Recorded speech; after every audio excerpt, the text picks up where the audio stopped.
예, 여러분 만나 뵙게 돼서 반갑습니다. 제2차 호국의지 선양시민 강좌로서 우당 이회영 선생 기념사업회에서 진행하는 강좌를 시작하도록 하겠습니다. 오늘 말씀드릴 주제는 항일 의병전쟁과 호국의지라는 주제로 말씀을 드리겠습니다. 오늘 제가 이 강의를 통해서 여러분들과 주로 좀 생각을 나눠보고자 하는 주제가 몇 개가 있습니다. 첫째는 우리가 의병이라는 말을 많이 하는데 과연 의병이란 무엇인가라고 하는 그 정의를 한번 같이 생각을 해보겠고요. 그 다음에 우리가 의병이라고 하지만 의병은 상당히 장기간에 걸쳐서 진행이 됐는데 언제 누가 어느 역사적인 사건을 계기로 해서 일으켰는가라는 의병사의 시기구분 문제를 같이 논의하겠습니다. 그리고 의병 정신이라고 하는 게 무엇인가? 그리고 흔히 우리가 역사책에서 만나는 딱딱한 의병 이야기가 아니라 스토리텔링이 가능한, 예를 들면 우리가 잘 아는 백범 김구, 백범 김구 선생님이 의병서부터 시작했나? 하는 문제. 그리고 또 우리가 기회주의 의병이라는 이야기합니다. 이게 내 출세에 도움이 될까? 이게 내 출세에 지장이 될까? 이렇게 기웃기웃거렸던 의병들. 그리고 또 우리가 의병하면 모든 신분을 초월한 거로 이렇게 이야기하는데 그러면 양반도 있었고 상민도 함께 편성이 된 군대였는데 그렇다면 그 내부에서 신분적 갈등은 없었는가? 그리고 우리 의병을 전 세계에 알린 그 서양인이 맥켄지라는 사람이잖아요. 그 맥켄지가 우리 의병을 만났던 순간들은 또 어땠는가? 그리고 우리가 의병하면 남성들 중심으로 생각하기 쉬운데 여성 의병도 있었다? 자, 그렇다면 우리가 의병과 호국의지를 이야기할 때 우리 독립운동사에서 의병이 3.1운동으로 연결이 됐고 또 그것을 바탕으로 해서 만주에서 독립군 그리고 대한민국 임시정부에서 광복군으로 연결이 되면서 우리 무장투쟁의 원류를 이루어 나갔다라는 우리 독립운동의 큰 맥락을 같이 좀 생각을 해보겠고요. 큰 틀에서는 호국정신의 원천으로서의 의병정신을 함께 생각을 해보도록 하겠습니다. 자, 그러면 의병이란 무언가라는 그 개념을 한번 정리를 해보죠. 우리 역사에서 의병이란 상당히 그 다양한 개념으로 사용이 됐는데 몽고가 침입해 들어왔을 때는 그 몽고의 항쟁에 일어났던 그런 항몽 때의 상황도 우리가 의병이라고 이야기를 합니다. 그리고 흔히 우리가 역사에서 많이 사용했던 것은 임진왜란 때 많이 사용했죠. 뿐만 아니라 우리 근대사에 와서도 동학농민운동 때 동학농민운동을 주최했던 그 농민들도 자기네들을 의병이라는 개념으로 얘기했고 또 정반대에서 의병을 진압하려고 했던 소위 말하는 양반들, 그 사람들도 자기네들을 의병이라는 개념으로 갑오의련하고 표현을 했습니다. 의병도 의병, 동학도 의병, 동학을 진압하려고 했던 사람들도 의병. 자, 이것은 역사에서 스스로를 의로운 군대 조직이다. 그래서 자기정당화의 그런 개념으로 사용이 됐다는 거죠.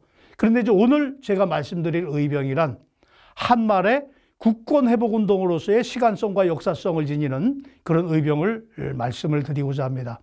정규군이 아니라 민병의 개념입니다. 서양사에서 정의군이라는 표현을 많이 하죠. 십자군 때도 그랬고.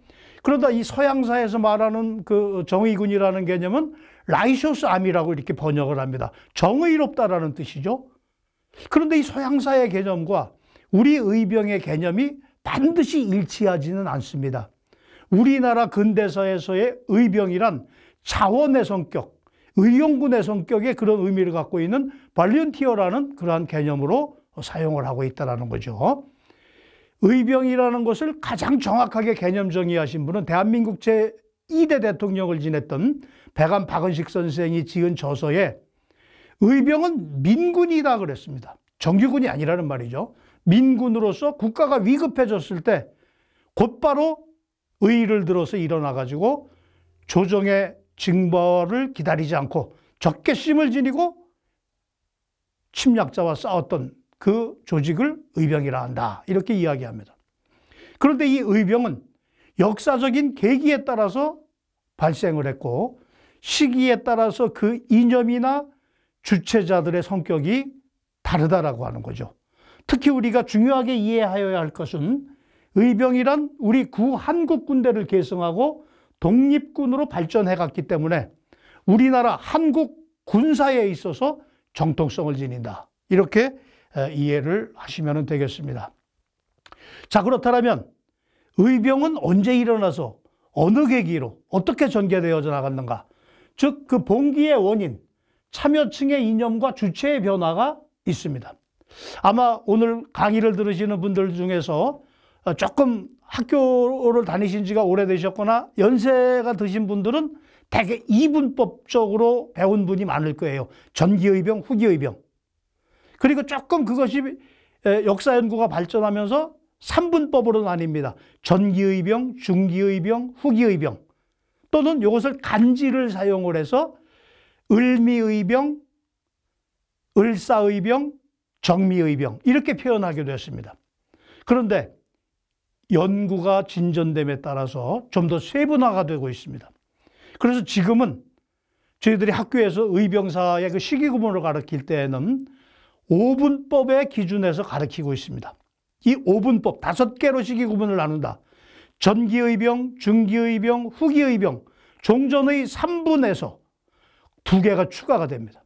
즉 전환기의병이라는 것과 말기의병이라는 것이 추가가 되는데 간단하게 말씀드리면 전기의병이란 1894년부터 조금 오타가 났네. 1894년부터 1896년까지 그래서 우리가 갑오의병 또는 척사의병이라는 개념으로 이야기를 합니다.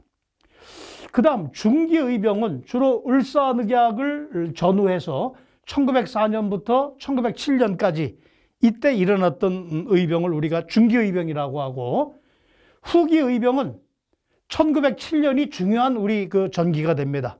즉 대한제국의 군대가 해산이 되고 소위 말하는 일제가 우리 의병을 다 진압하기 위해서 썼던 작전, 그들의 용어로 남한폭도 대토벌 작전이라고 하는데 그 시기를 우리가 후기의병이라고 이렇게 개념화하고 있습니다. 거기에 최근의 연구로 새롭게 전환기의병이라는 것과 말기의병이라고 하는 것이 새롭게 되게 되는데 대한제국이 멸망하고 난 뒤에 1915년에 성천이라고 하는 곳에서 우리 최응원 의병장이 순국하신 것으로서 사실상 의병이 끝이다. 이것은 남한학계나 북한학계가 일치됐던 견해입니다. 그런데 근래의 의병사 연구가 진전됨에 따라서 전환기 의병 이후에도 의병 존재가 있었다. 바로 그게 말기 의병이다라고 해서 3.1운동 직전까지도 의병의 전통, 의병의 맥락이 계승되고 있다라는 이 연구 결과가 나왔습니다. 이것은 대단히 중요한 의미를 갖고 있습니다.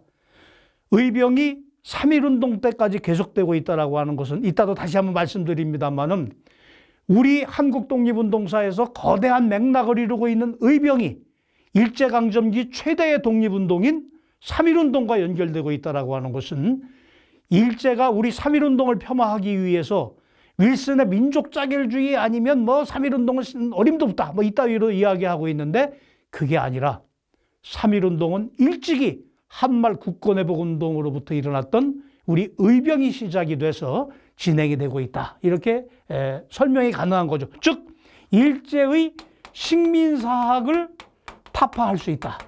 이 식민사학을 여지없이 타파해낼 수 있다라고 하는 게 말기 의병의 존재가 확인됐다라고 하는 겁니다.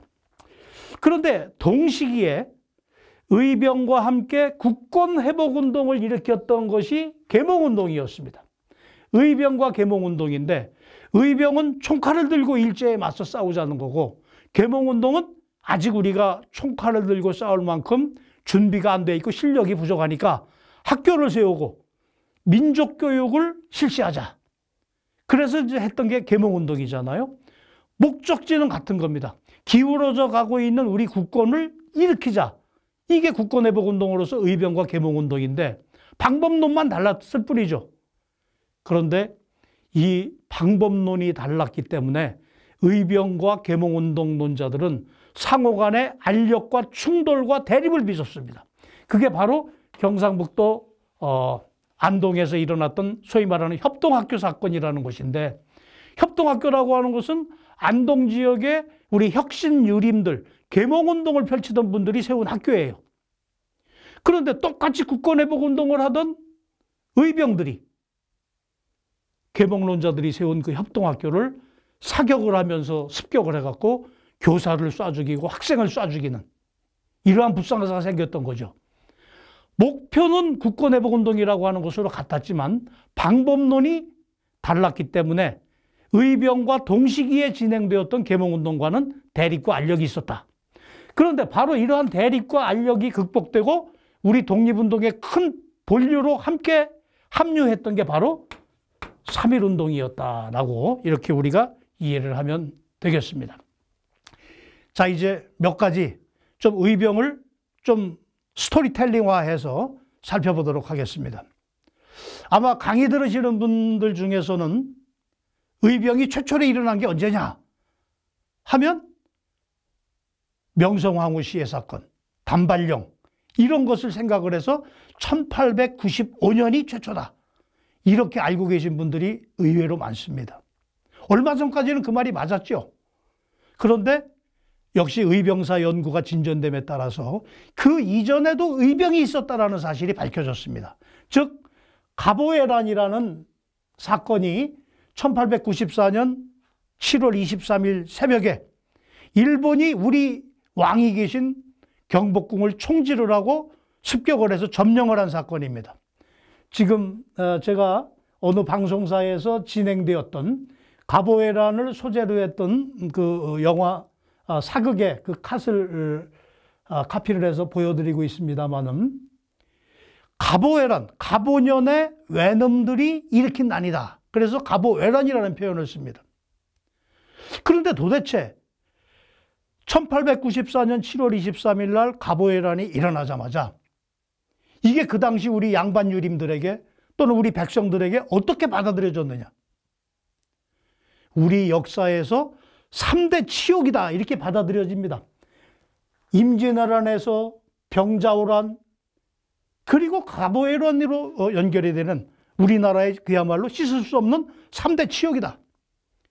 그래서 가보에란의 소식이 지방으로 번져나가자마자 최초로 경상북도 안동에서 서상철이라는 분이 의병을 일으킵니다. 이 서울에 있는 외놈들을 싹 쓸어버리겠다. 그럼 이때 일본군은 우리나라에 왜 왔죠? 동학을 진압한다는 구실로 와 있던 거죠. 청나라 군대하고 같이 들어와 있던 거죠.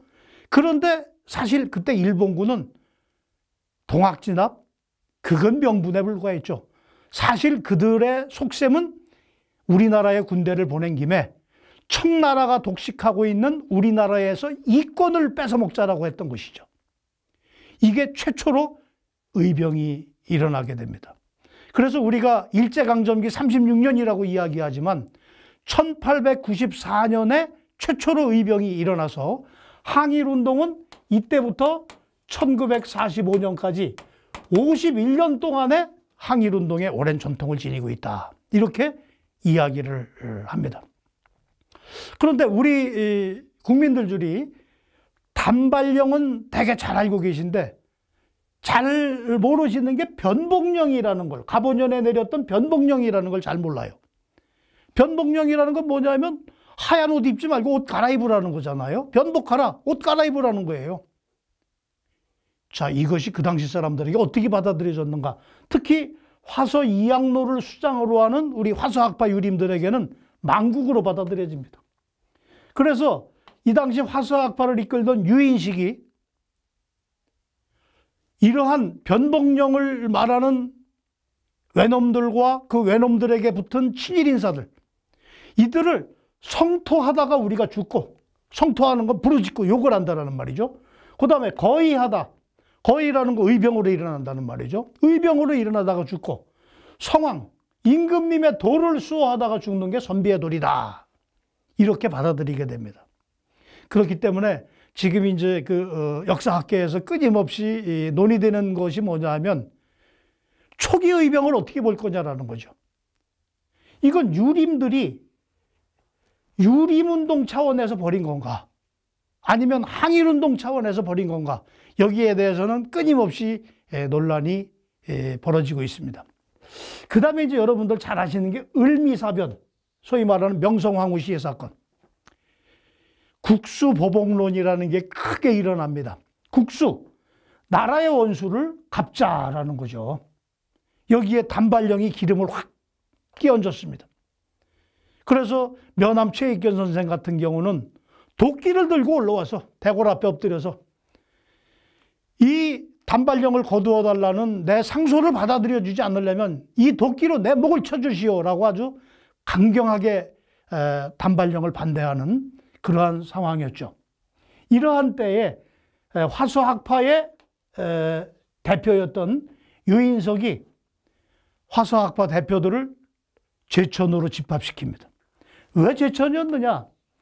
화수학파 이학노의 제자인 유중교가 이 당시 제천에 살고 있었어요. 유인석의 스승이죠.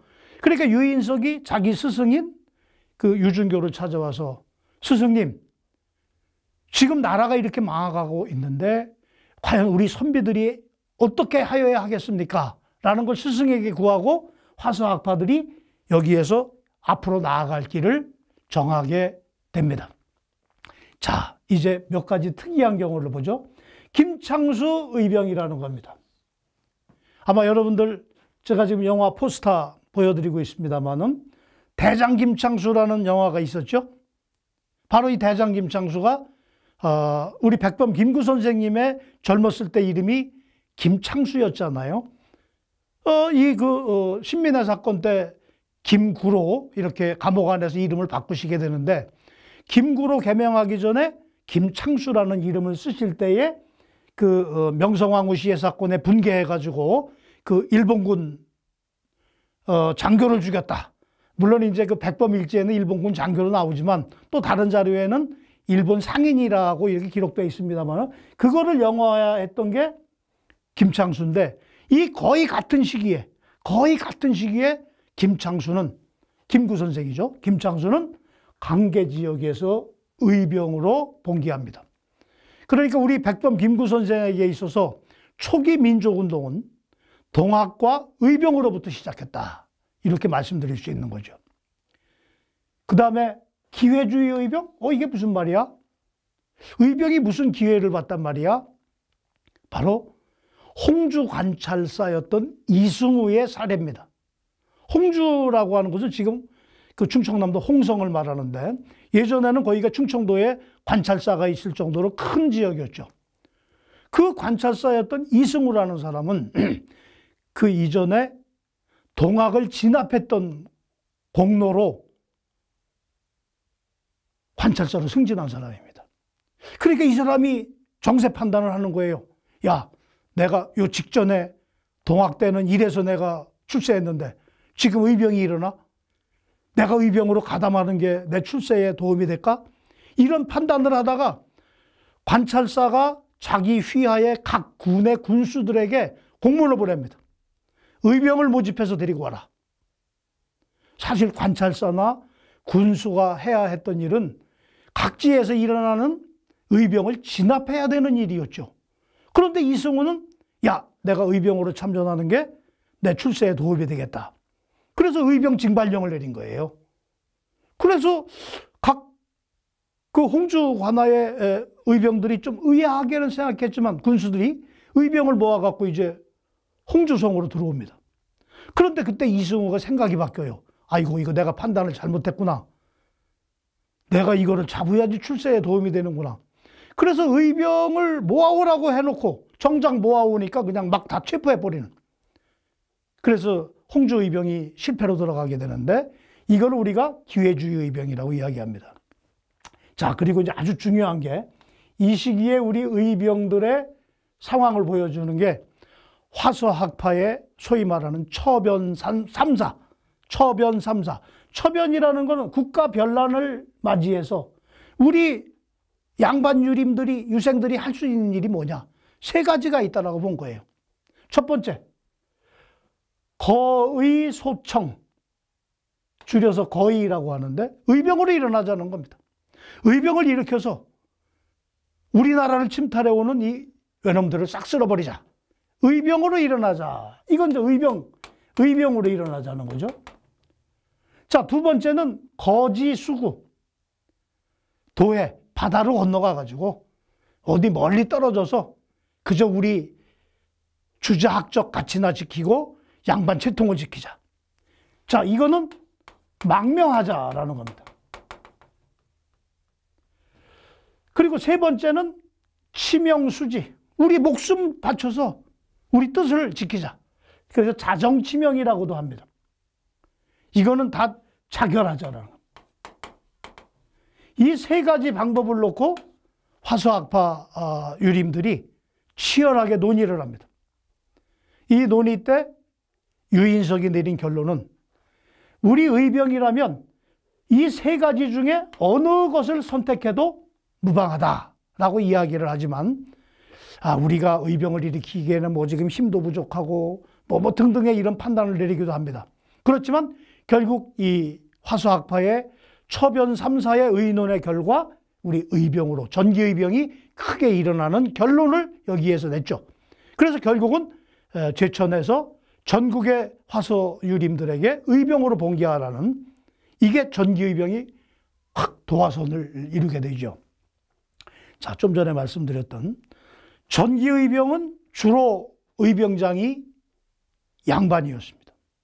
그리고 그 양반이 자기의 집에서 데리는 노비라든가 이런 사람들을 데리고 오고 평민도 참가를 하고 그러죠.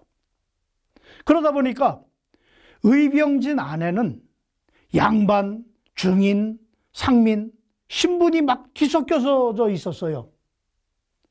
자, 그러면 이러한 의병진 내부에 서로 신분이 뒤섞여져 있는데 그 속에서 어떤 신분적 갈등이 표출되지는 않았을까? 표출이 됐습니다. 그걸 가장 잘 보여주는 게 지평의진이라는 양평 옆에 있는 지평의진이라는 건데 여기에 지평에서 의병이 일어나갖고 이제 제천으로 합류해 들어가잖아요. 그래서 유인석 의병장 밑에 이제 의병 중군장, 선봉장 이렇게 편성이 됩니다. 그래서 사령관 밑에 중군장이 안승우였고 이 안승우 밑에 선봉장이 김백선이었습니다. 그런데 중군장이었던 안승우는 양반이었고 김백선은 양반보다는 지체가 조금 낮았습니다. 그런데 선봉장 김백선이 부하를 데리고 나가서 일본군하고 전투를 하던 도중에 포위를 당합니다. 부하들 다 죽어나가죠. 긴급히 자기 상관인 안승우에게 원군 요청을 합니다. 빨리 원군을 보내주시오.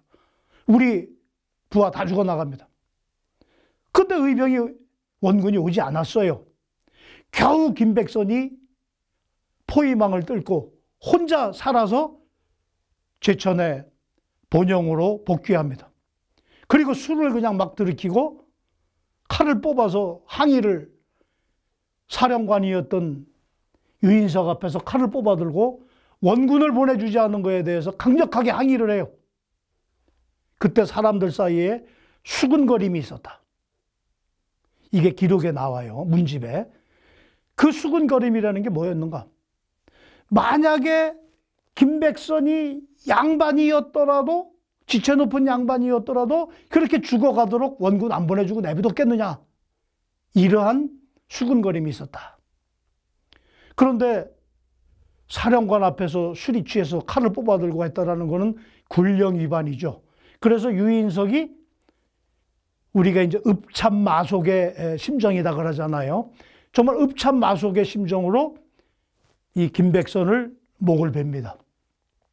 그때 기록에 보면 뭐 하늘에서 흙비가 내리고 그 죽음을 애도하고 뭐 이런 기록이 있습니다만은 이거는 그 당시에 의병진 내부의 신분적 갈등을 보여주고 있다 하는 그 대표적인 사례다 이렇게 말씀을 드릴 수가 있습니다. 다음 이제 중기의병에 대해서 보면 유림의병장들도 여전히 있었지만 민중성이 강화가 돼서 신돌석 같은 이분이 이제 신돌석이잖아요. 신돌석 의병장처럼 평민의병이 등장해요. 그러니까 여러분들 아시는 것처럼 신돌석 같은 경우는 평민으로서 양반을 부하로 놓고 지휘하기도 했죠. 그 다음에 중기의병의 또 하나의 특징은 광무황제의 태도가 변화하고 있다. 광무황제 고종의 태도가 변하고 있다. 전기의병에서 고종의 입장은 뭐냐면 의병이 모이면 해산하라고 명령했어요. 역시 일제의 압력이죠. 그런데 중기의병에 들어서서 고종의 입장이 변화해서 자기가 진심으로 믿을 만한 사람, 예를 들면 최익경 같은 사람에게 비밀리에 의병으로 일어나라는 비밀 편지를 보내서 의병을 독려를 합니다. 이게 최익현 선생 영정이죠. 그 다음에 홍주의병과 태인의병 같은 경우 이렇게 특징이죠. 이게 제가 대마도 갔을 때 촬영한 대마도 수선사라고 하는 한 사찰에 있는 최익현 선생 기념비입니다. 최익현 선생이 의병을 해산하고 붙잡혀갖고 대마도로 유배 가서 결국은 1907년 1월 1일 날 단식 자결하시죠. 최익현 선생이 그 붙잡히실 때에도 관군하고 대치를 했다가 동족끼리 피를 흘려서는 안 된다 해가지고 스스로 의병을 해산하고 잡혀간 거잖아요. 그래서 이제 이게 또 그 어떤 양반유 의병장의 어떤 한계라고 지적이 되기도 합니다만은 이게 중기의병의 특징이다. 이렇게 말씀을 드릴 수가 있습니다. 자, 이제 후기의병. 의병다운 의병이 이제 후기부터 들어오죠. 헤이그 특사가 파견이 되고 특히 1907년이라고 하는 이 시기는 우리 의병사에서 대단히 중요한 의미를 갖고 있다. 제가 몇 가지 사례만 뽑았습니다만은 7월 20일 날 6월 달에 헤이그 특사가 있었고 이거를 구실로 해서 일제가 당신 고종을 압박을 하는 거죠. 왜 우리하고 약속을 어기고 비밀리에 우리를 배신하고 헤이그에 특사를 했느냐. 그래서 강제로 퇴위시키고 순종황제를 즉위시키고 그리고 7월 24일 날은 정미칠조약을 강요합니다. 정미칠조약이라는 게 뭐예요? 이 당시 우리 그 지식층에서는 대부분 나라 망했다라고 봤어요. 정미칠조약이라고 하는 것은 우리나라의 모든 분야를 일본 통감이 장악하는 겁니다. 그야말로 왕은 허수아비에 불과하게 되죠. 그런데다가 7월 27일 날 신문지법을 발표하고 7월 29일 날 보안법을 발표합니다. 우리가 식민지 3대 악법이라는 게 있어요. 신문지법, 보안법, 그리고 나중에 이제 우리나라를 강점하고 나서 공포한 출판법. 출판법은 3.1운동 때 악명을 떨친 거죠. 그런데 이미 1907년에 우리가 일제에게 나라를 빼앗기기 이미 3년 전에 일제는 그 법적 준비를 다 해나갔다는 거죠. 나중에 한국을 강점했을 때에 그런 제도적 장치까지 다 해놓고 급기야 8월 1일 날 대한제국의 마지막 남아있던 숨통마저 끊어버렸던 게 군대 해산입니다.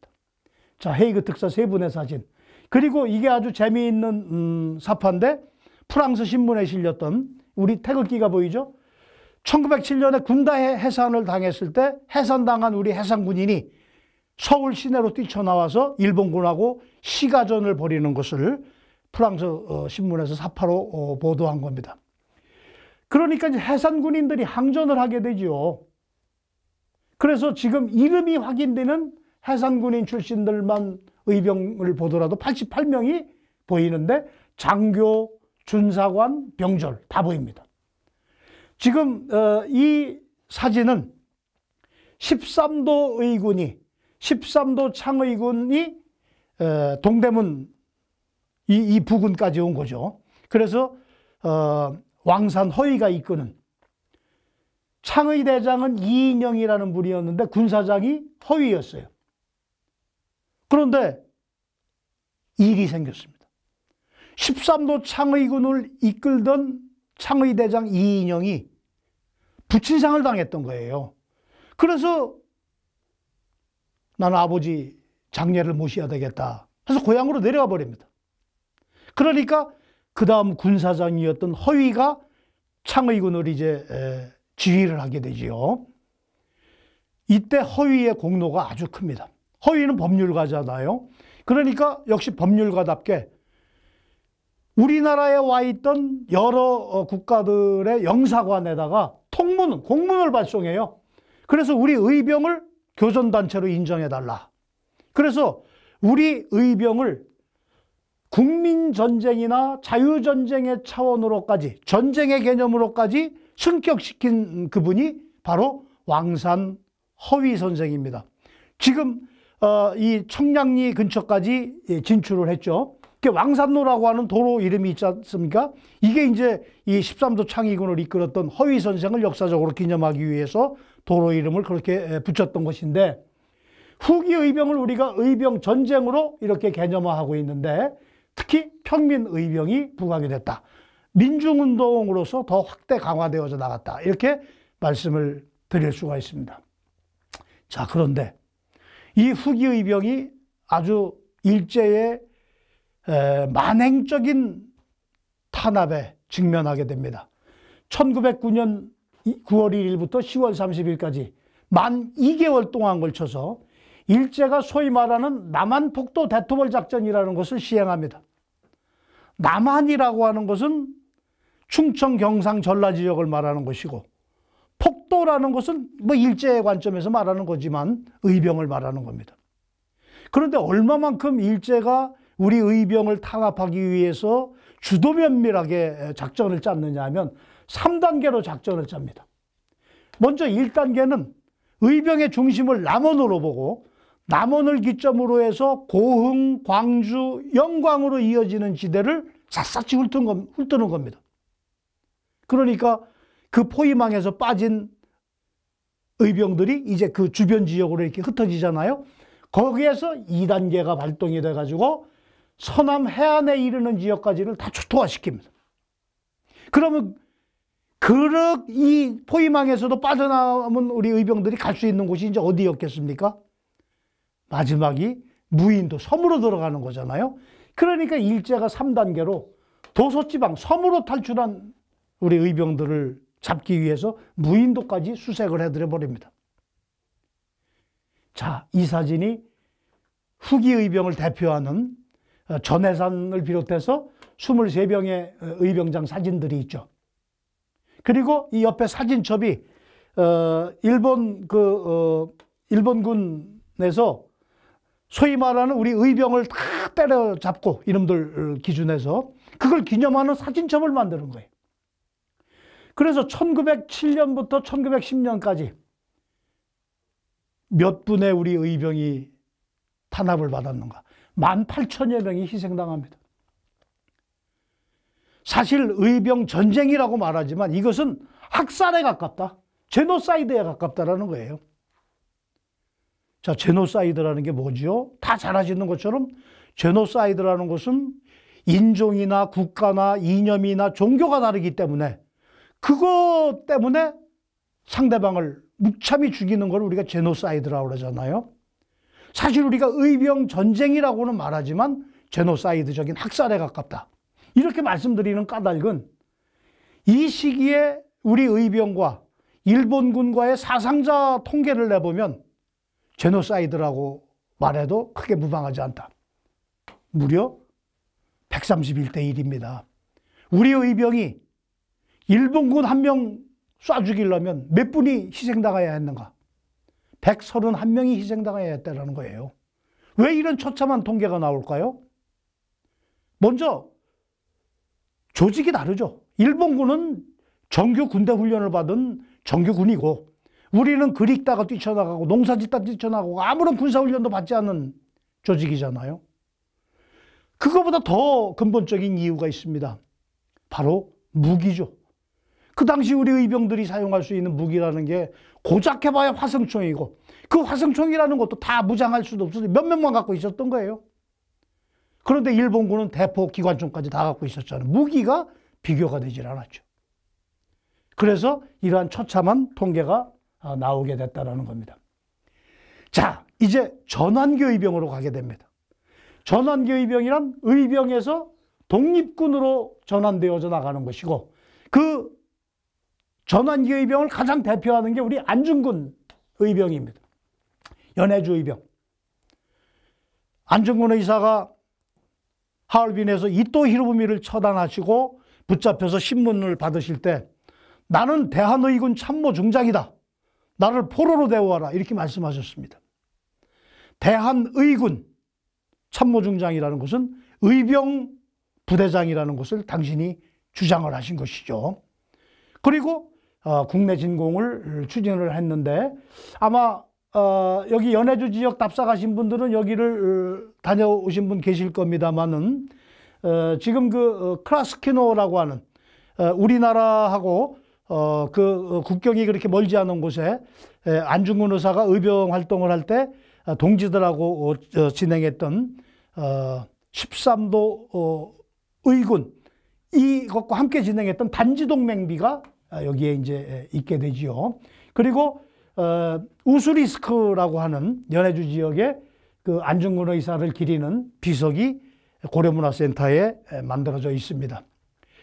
자, 안중근 의사가 붙잡혀가지고 일본 검찰 그리고 판사에게 여러 가지 이야기를 했는데 특히 이토 히로부미를 내가 왜 쐈는가 라고 이렇게 강조하시는 대목 중에 15가지 제목으로 말씀하시는데 그 중에 9번째로 말씀하신 게 이 이토 히로부미라는 놈이 우리나라의 수많은 의사들을 폭도라고 해서 죽였기 때문에 내가 이놈을 쐈다.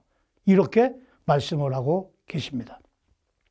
자, 연해주에서 13도 의군은 전기의병을 주도했던 유인석이 연해주로 건너가서 연해주 지역에서 13도 의군이라고 하는 것을 편성을 해서 소위 말하는 이제 의병에서 독립군으로 전환을 해 나가게 되죠. 특히 광무 황제하고 연관을 짓고 있습니다. 지금 이 자료는 그 블라디보스톡에 있는 그 러시아 국립문서보관소에 있는 우리 13도 의군 도총재 유인석 명의로 인사사령장을 냈던 겁니다. 자, 우리 의병사에서 또 우리 가슴을 뭉클하게 만드는 게 있죠.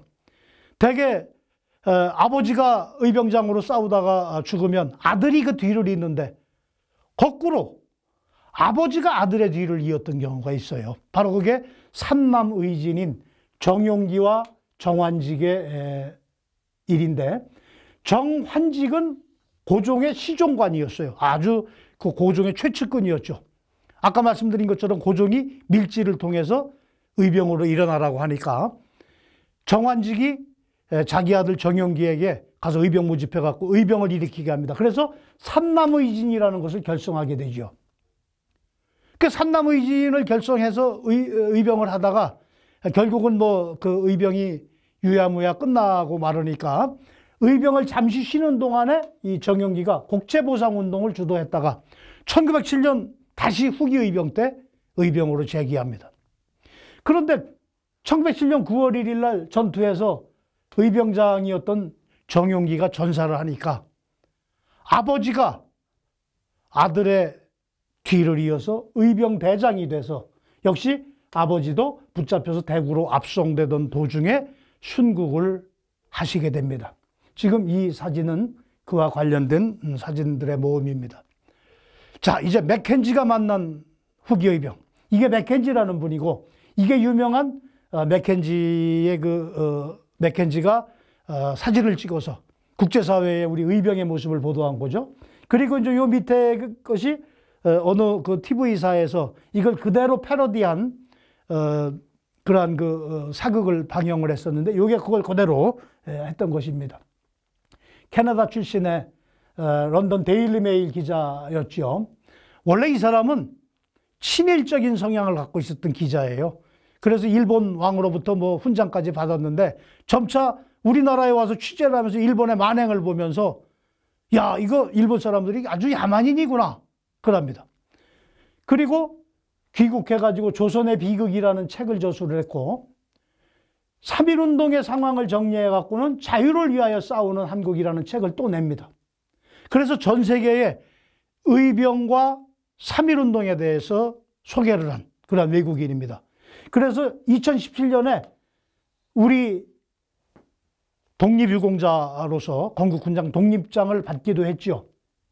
특히 이 부분이 저는 이 맥켄지의 주장 중에서 아주 우리가 주목해 봐야 될 거라고 하는데 이 저서를 통해서 맥켄지가 뭐라고 이야기하느냐 하면 만약에 이 미국이 일본의 이 포악한 한국 식민지 지배를 그대로 둔다라면 30년 안에 미일 전쟁이 일어날 거다라고 예견을 했습니다.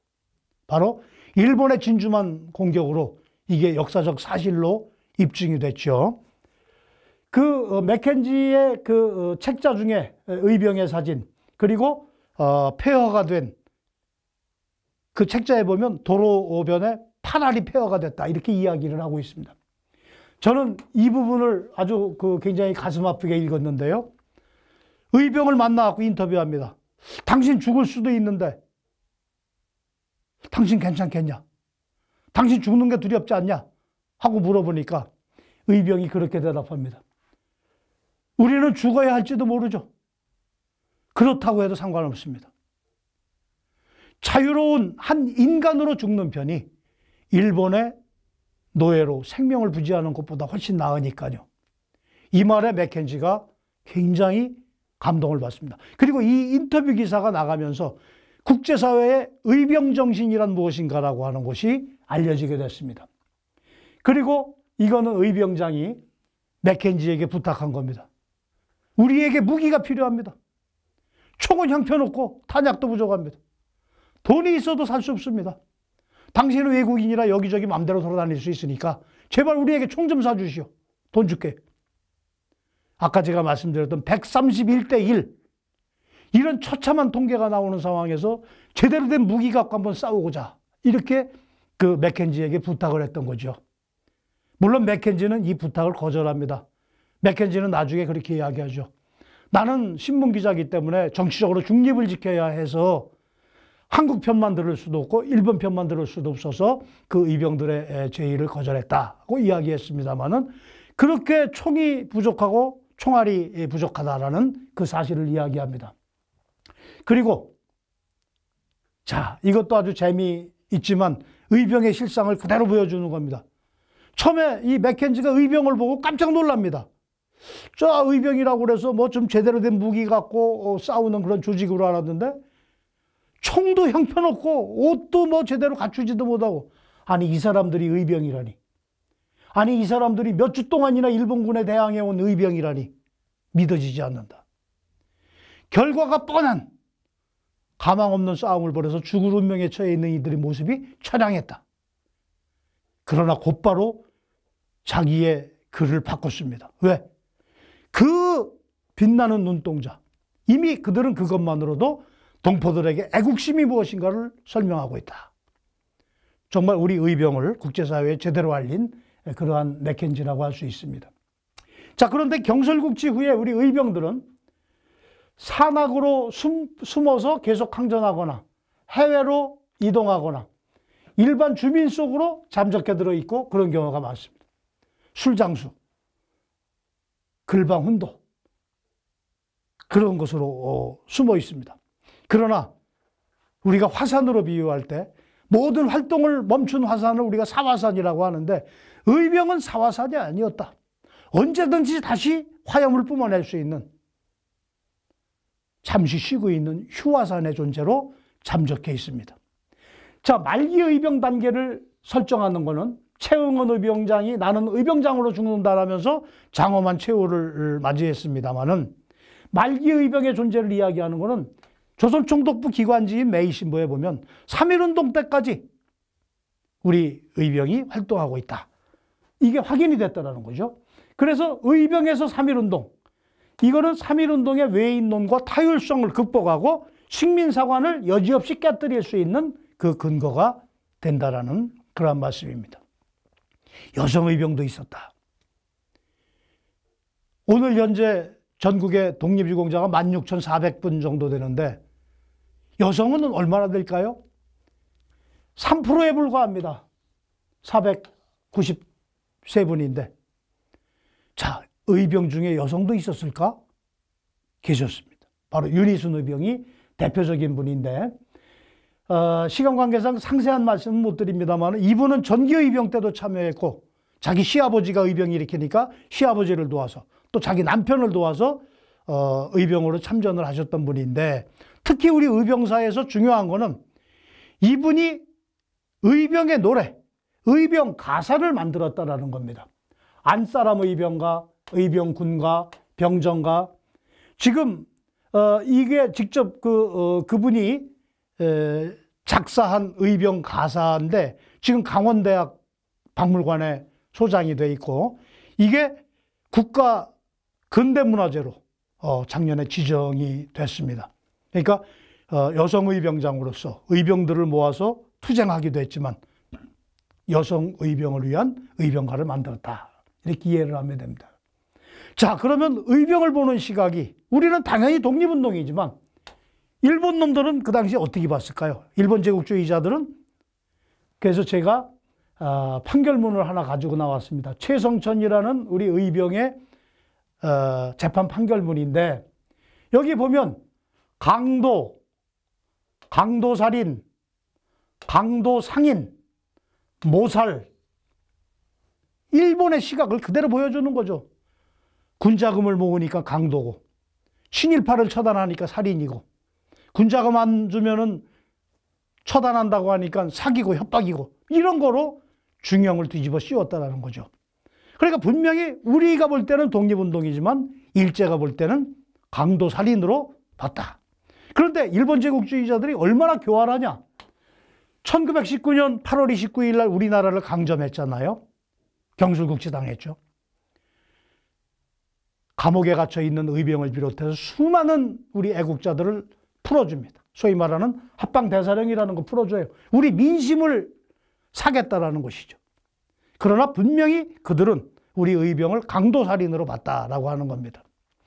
의병에서 3.1운동으로 연결된 사례는 의병장 한봉수의 사례에서 분명히 알 수 있는데, 자, 이게 한봉수의 의병장으로서의 재판 판결문입니다. 내란 피고 사건이라고 되어 있죠. 그래서 주문사항이 뭐냐? 피고 한봉수를 교수형에 처한다. 그래서 한봉수라는 의병장은 교수형 판결을 받은 사람이에요, 의병장으로서. 그런데 이분이 나중에 이제 그 소위 말하는 합방대사령으로 풀려났는데, 그거로 끝난 게 아니라, 자, 또 똑같은 한봉수의 재판 판결문이죠. 이게 의병 재판 판결문이라면 이거는 한봉수가 3.1운동을 주도해 나갔다가 다시 징역 1년을 선고받는, 의병에서 3.1운동으로 연결되고 있다는 것을 실증하는 사례가 바로 이런 한봉수의 사례다, 이렇게 말씀을 드릴 수가 있습니다. 이러한 우리의 의병의 정신이 독립전쟁으로 연결되고 있다. 봉오동 전투 여러분들 다 잘 아시죠? 그리고 이 봉오동 전투의 맨 마지막에 카메오로 잠깐 등장한 최민식이 청살리로 가자, 이렇게 이야기하지 않아요? 그러니까 우리 의병의 그 항일 무장투쟁의 정신이 독립전쟁으로 연결이 돼서 만주에서 봉오동으로, 그리고 청살리 대첩을 이루어내는 그러한 원동력이 됐다라는 겁니다. 자, 이게 제가 2019년에 청살리 입구에 가서 촬영을 해온 사진인데, 작년이 청살리 대첩 100주년이었어요. 그런데 지금 우리가 봉오동 전투 현장이나 청살리 대첩 현장을 마음대로 갈 수 없습니다. 중국이 공안들이 출동해가지고 막고 있어요. 여러 가지 지금 미중 관계라든가 또 우리나라와 중국과의 관계, 이런 어떤 외교적인 문제 때문에 그렇긴 합니다만은, 만주에 있는 우리 독립운동의 유적을 우리가 마음 놓고 답사할 수 없다라는 게, 저는 그래서 독립운동의 현재성이라는 말씀을 드립니다. 독립운동은 끝나지 않았다라는 그러한 말씀을 드릴 수가 있는 거죠. 그리고 바로 이제 해방 직전에 우리 대한민국 임시정부의 국군이었던 한국광복군으로 연결이 되고 있다. 1940년 9월 17일 날 한국광복군이 만들어졌는데, 이때 한국광복군을 창군했던 우리 임시정부 요인들은 어떻게 생각했느냐 하면, 바로 한국광복군이 대한제국 군대를 그대로 계승한 것이다. 여기에는 우리의 의병정신이나 무장투쟁의 정신이 깃들어져 있다라고 하는 것이죠. 이런 것들을 바탕으로 해서 우리가 일본에 선전포고를 하고 연합군의 일원으로 참전을 할 수가 있었던 겁니다. 저는 이 한 장의 사진이 대단히 중요하다고 생각을 합니다. 일본 왕을 대리한 일본 외상이 그 연합군에게 항복문서에 서명하는 건데, 바로 이 일본 외상인 시게미스 마모루라는 사람이 다리 한 짝이 없는 사람이에요. 이 사람 다리가 윤봉길 의거 때 날아간 겁니다. 윤봉길 의거는 우리 한국 독립운동의 가장 상징적인 거죠. 우리 한국 독립운동을 상징하는 그걸 온몸으로 간직하고 있는 게 이 시게미츠 마모루라는 사람인데, 그 사람이 항복문서에 서명하고 있다. 곧 우리의 1945년 8.15 독립은 연합국이 이어서 가져다 준 게 아니라 연합국의 승전과 우리의 독립이 함께 어우러져서 이루어낸 것이다라는 것을, 그리고 그 독립운동과 호국정신의 원천이 의병이었다라는 것을 알려주는 가장 대표적인 사진이라고 할 수가 있겠습니다. 자, 이제 강의를 마치면서 한 대여섯 가지 간단히 정리를 하겠습니다. 한말 국권회복운동으로서의 의병의 개념, 동시기에 계몽운동도 있었지만 무장투쟁으로서의 국권회복운동, 역사적인 의미를 지니는 그러한 의병이 있었다. 그리고 그 의병은 5개의 시기별로 나누어서 봉기하였고, 그리고 각각의 그 구성이나 이념상의 차이가 있었다. 그리고 그 의병에서 3.1운동으로 전승이 되면서 한국 독립운동의 거대한 맥락을 연계해 나가고 있다. 그리고 그 의병은 독립군과 광복군으로 전승이 되면서 우리 무장투쟁의 원류가 되고 있다는 겁니다. 결국 영원히 계승해야 될 고귀한 우리의 의병 정신이죠. 그리고 우리가 오늘날 나라사랑을 이야기하고 호국정신을 이야기하고 보훈을 이야기하는데, 이 모든 것의 원천이 바로 한말 국권회복운동의 첫 스타트가 됐던, 항일투쟁의 첫 스타트가 되었던 그 의병 정신이다. 이렇게 매듭을 질 수가 있겠습니다. 조금 빨리 말씀을 드리는 과정에서 좀 충분히 설명이 되지 못하고 넘어가고 말았습니다. 이 짧은 1시간 동안 강의에 모든 걸 다 담을 수 없었다라는 그 양해의 말씀을 드리면서 오늘 제 강의를 마치도록 하겠습니다. 감사합니다.